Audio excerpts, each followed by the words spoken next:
Focus today. I'm your host, Perry Atkinson. Been looking forward to our special guest today.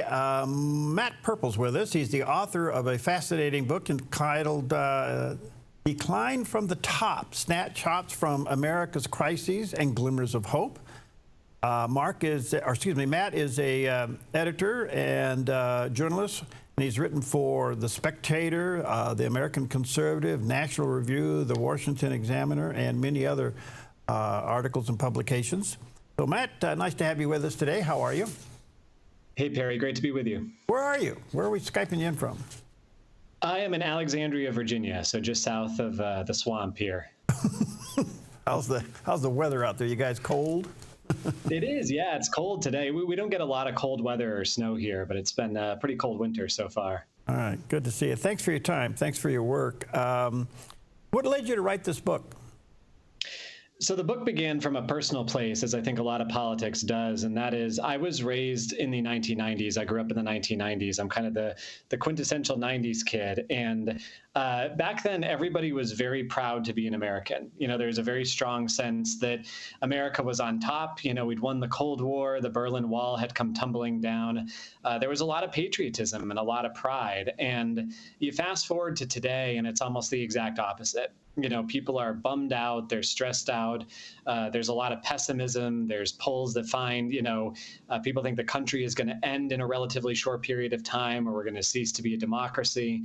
It's almost a complete 180, right? We started at the top and we've fallen all the way down, at least so far as our perception is concerned. And that made me curious, why do we feel so differently about our country today than we used to? And that was the genesis of the book. And I started looking around at what had gone wrong, how America had changed over the past 30 years or 40 years or 50 years. And there was plenty of material to work with. Do you think most of this is self-inflicted? I think some of it is, yeah. I mean, I think that we went through a period for a long time, especially after 9/11, where we believed that outside forces, terrorists and Al-Qaeda or Saddam Hussein were the biggest threats to us. And I think what we've discovered is the truth of Lincoln's old adage that there's no army in the world that can take a drink from the Ohio River. Only we can do that to ourselves. Only we can damage ourselves and bring ourselves down.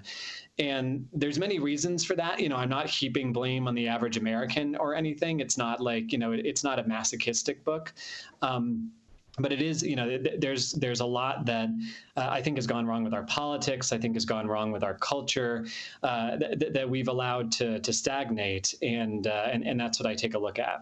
Do you think in your research, Matt, that was this laziness, was this taken for granted, or do you think some of it was intentional? I think there are forces at work in our society who, support things like woke ideology, for example, where it may not be intentional, but it is leading to our decline. There's ideological reasons where people are pushing for very bad ideas, very bad policies that are tearing our country apart. There are self-interested groups like the federal bureaucracy, for example, which I talk quite a bit about, or, some greedy big companies. I talk about deindustrialization in the book and how so much has been reduced to the profit motive rather than real flesh and blood human beings and relations and communities and families. So there are bad actors for sure, but I think there's bad actors in any time. There are bad actors back in the 1990s as well. I think what's happened is we've just seen a real perfect storm. A lot has gone wrong all at once. We've seen the rise of woke ideology. We've had all this new technology come our way where we haven't really figured out how to make it work, how to accord ourselves with it. Most of the wars that we fought after 9/11 were not successful. Government has gotten too big and too unresponsive and too unfeeling and too distant. There's a lot of different tracks of this. And one thing I make clear in the book is this is not a single set narrative for what's happened to our country, right? It's not my decline and fall of the American empire. It's examining these different threads of what's gone wrong and trying to make some sense out of them. Good. All right. So let me unpack this a little bit. What role do you think in this decline has education and religion played? I think quite a bit. Yeah. I mean, I actually don't have a chapter in the book on education just because I started writing one and I realized that's an entire book. So much has gone wrong with our education system. Like, I can't get that all into one chapter. And especially the tone of the book, which is trying to take a pretty depressing subject and make it lighthearted and amusing. It's hard to do that with the education system. But I do talk a lot about the decline of Christianity and how I think it's been replaced with a new state religion, which is this woke ideology we've seen. I think it's less an ideology than a political theology, and something that in many respects has taken the place of the old Christianity. I mean, you see those, in this house, we believe XYZ signs in your neighbor's front yard, and it feels like the Nicene Creed or a profession of faith. It is, it offers people a kind of place in the world, a place in the social hierarchy, the likes of which structured religion may have once played. There's a lot of parallels there. So I think we've traded Christianity for something that is infinitely worse and untrue. And, society is always going to have a kind of creed. And I think it's worth asking ourselves as a nation, what do we want that creed to be? So how did that happen? Why did we allow it as Christians? I think that I think Christians didn't necessarily mean for it to happen, but I think that starting in the 1960s, you saw this moving away from the Christian faith. We had the sexual revolution, we had the counterculture, we had really what amounted to a social revolution, which fundamentally changed our values and changed our mores. And we became more skeptical of Christianity because it didn't always embody those mores. It stood against things like gay unions, for example, on-demand abortion. It made demands on us, the likes of which the 60s sought to throw off. I mean, the 60s were primarily about personal liberty, the ability to do what you wanted to do, if it feels good, do it, to use the old caricatured mantra of that decade. And Christianity was the foremost force that said, no, that's not good enough. I mean, some things you shouldn't do, even if they do feel good. There are responsibilities that are put on you. There are rules that you have to follow. And so I think a lot of this transpired at the ideas level, at the level of ideology and intellect, and then they trickled down into our society writ large. I'm a little older than you, so I won't say how much, but a little bit older than you. So if you grew up in the 90s, I grew up before you. But the point being is this: it seems like, from what I'm hearing you say from your experience, and certainly from mine, that we lost our innocence. There's something about America. We lost our innocence. It's kind of like, I don't know any other way to say it, and please don't think I'm being crude here, but it's kind of like we got raped and left on the street. Yeah, I think there is, if probably something like a loss of innocence. Yeah, because, or at least a loss of what used to make us fundamentally American, these shared assumptions that we had as Americans. I think that many are the times throughout our history when it's been said that we lost our innocence. American history is not this sanitized thing, I suppose. But I also take your point that something has changed at a very deep level, and it's made us coarser and meaner, and ultimately just more skeptical and rejecting of the values of the country, of what America used to stand for. You think? And I think. Sorry, go ahead. No, I'm sorry. Go ahead. Finish your thought. I'm sorry. No, that's about it. I mean, I think that it's caused us to kind of stand against, what we were once told was being American, and yeah, it does feel just, it feels coarser, doesn't it? I mean, it's the normalization of pornography, the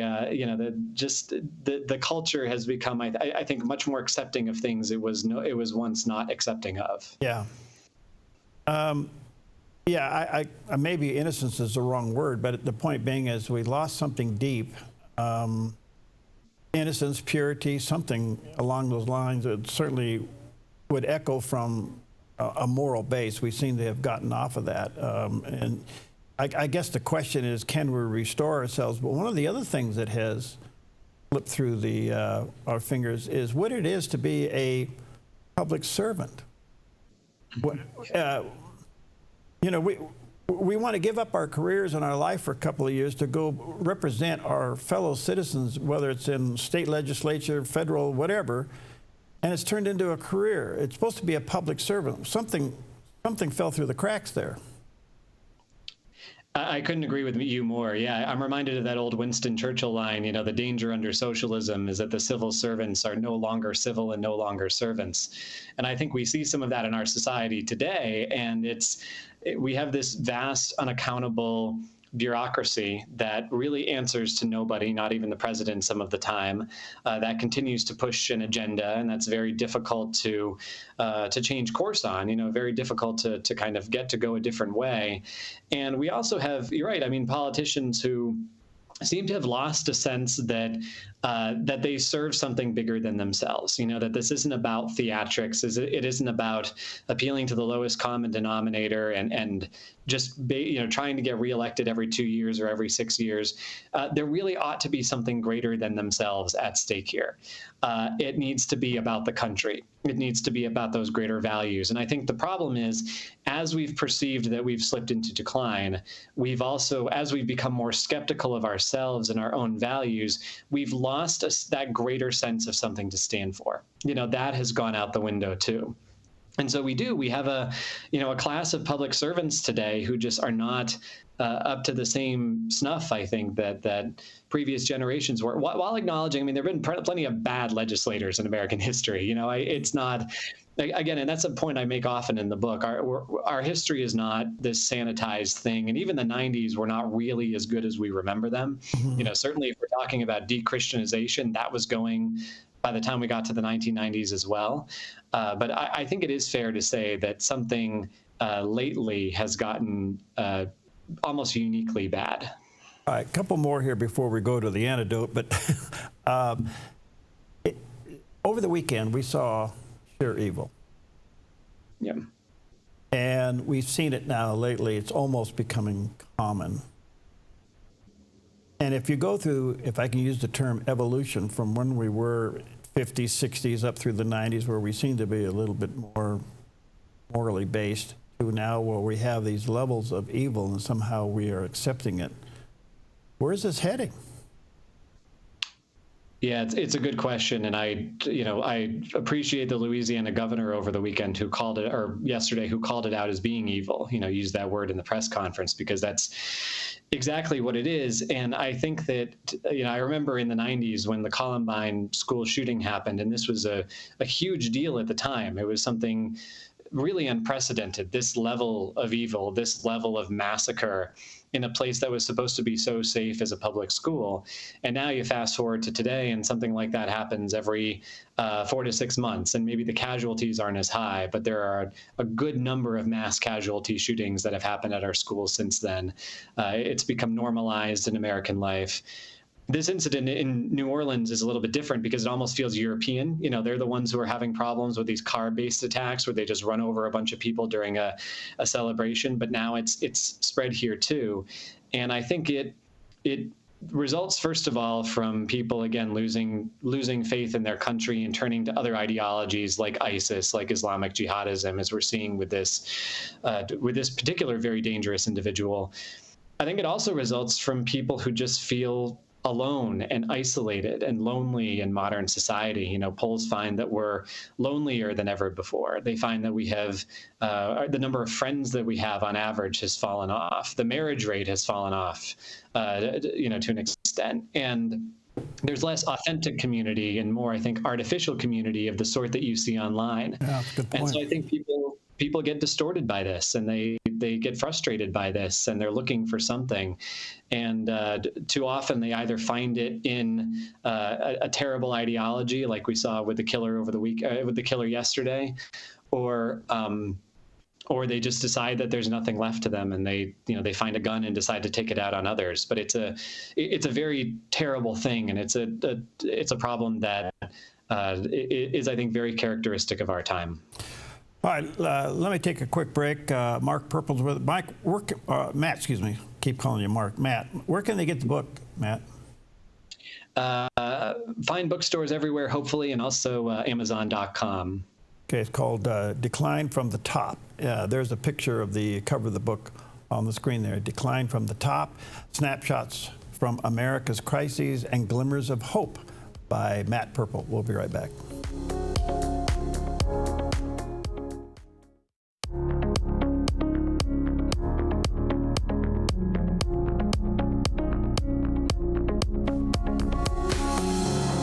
welcome back. Honored to have with us today Matt Purple. Matt is he's a journalist. He's an editor. He writes for The Spectator, The American Conservative, National Review, Washington Examiner, and many other magazines and newspapers. He's authored a fascinating book entitled Decline from the Top.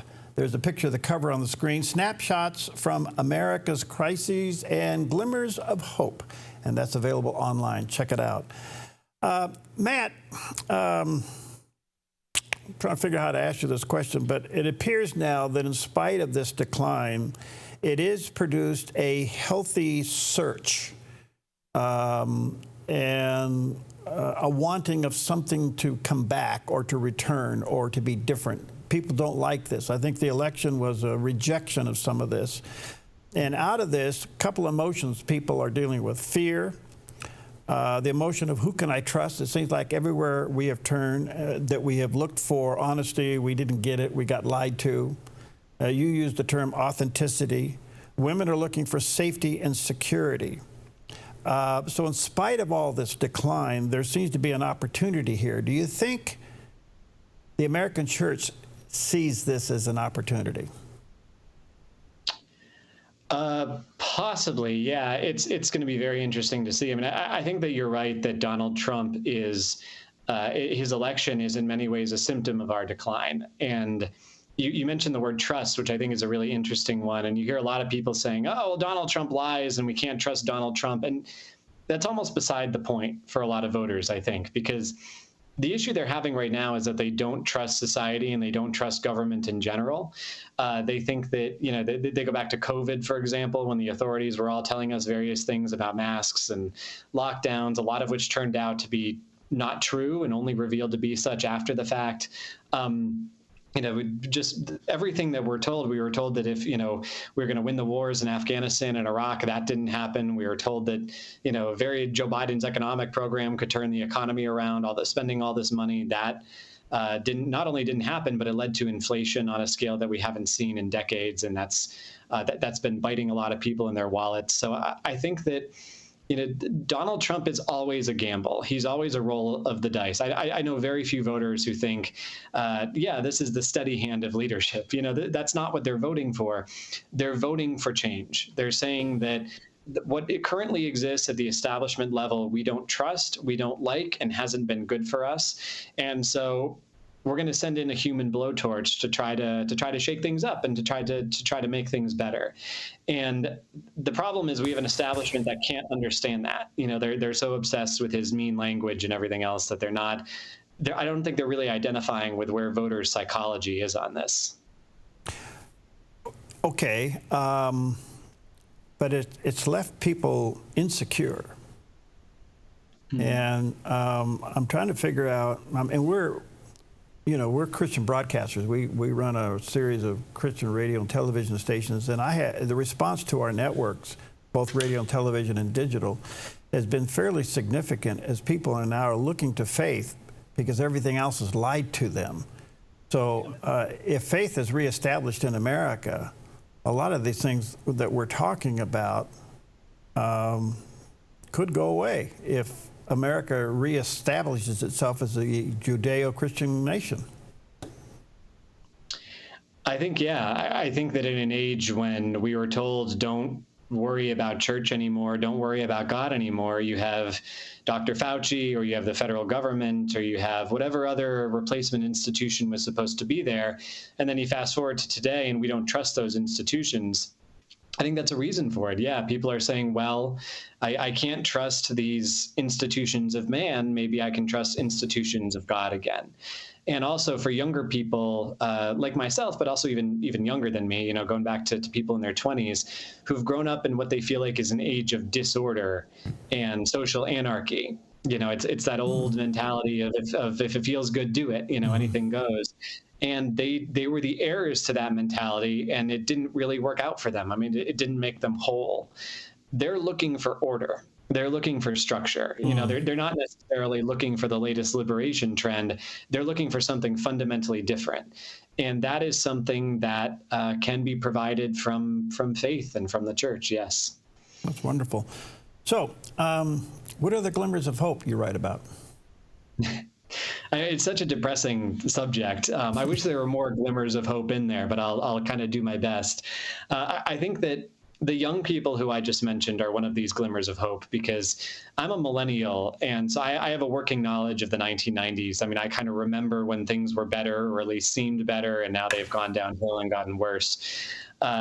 The generation under me, Generation Z, the Zoomers, they don't have any kind of memory like that. There's no golden decade for them to look back upon.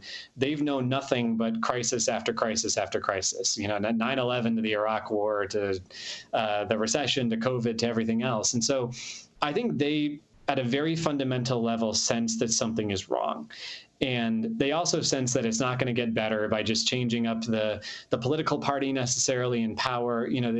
It's time to build again. That's the impression that I get from a lot of Zoomers, that we need to do something constructive. And I wish them all the best. I know it can be a dangerous thing to put faith in the young. That more than once has not turned out well. But I hear a lot of constructive sentiments coming from people who are a little younger than me. So there's that, certainly. And then there's also, just to throw up one other example, COVID is truly over now. People have emerged back, blinking into the sun. The lockdowns are past. A lot of the economic effects that happened in COVID are past as well. We're still dealing with very high inflation, of course, but you're seeing some of the bars and restaurants and other neighborhood institutions that had closed down during the pandemic begin to reopen again. You're seeing people reclaim their prior social lives, at least to an extent. And I think, we're such a social species. I think that's a very important thing too, to say goodbye to what happened between 2020 and 2022 and move back to the way that we were before. Young people looking for structure, where do they find it? Very good question. In church, I would say, first of all, in Christianity and God, as you were talking about before. And that's not necessarily the easiest thing, because a lot of the young people I've talked to are curious about God, but they're also suspicious of what you might call organized religion. And some of them, I'm Catholic, for example, so I remember a lot of the scandals that came up the pike during the 90s and 2000s. Some of that still is raw for people as well. So it's not necessarily the easiest sell, but if you're looking for order and you're looking for meaning, then it's certainly a good place to start. And then I also think a lot of young people are realizing that the internet is not the promised land that they were told it was going to be. It's not going to bring us all together and make life better. And it's actually very, it makes us angry, and it makes us divisive. And it's not the real world. It's the world man created rather than the world God created. And I think that there's an increasing sense that we need to live in the real world again, to touch grass, as young people say. So there's a much greater sense of finding order and meaning and so on. So yeah, that's my hope. Yeah, I think you're explaining it very well. So the other part of that is that lately a lot of this wokeness was an attack against nature, and nature's God. Does young people see that? Probably, yeah. I think so, to an extent. I mean, again, it's that idea of it being counterfeit. We talked about the internet being counterfeit, but wokeness tells you that you can derive meaning and structure and order from your identity group. All these identity groups are put into a hierarchy, and that tells you who you are and who you're supposed to be in society. And in fact, that's bunk, right? You're not judged based on the color of your skin or what ethnicity you are or your sexual orientation. You're judged based on who you are as an individual.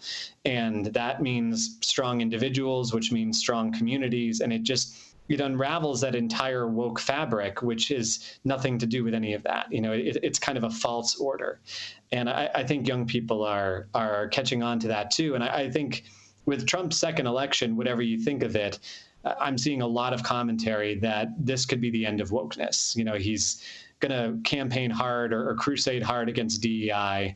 So we'll see whether that comes to pass. All right, check out Matt's book. It's entitled Decline from the Top, Snapshots from America's Crises and Glimmers of Hope. There's a picture of the cover of the book, available online or at the bookstores, Decline from the Top.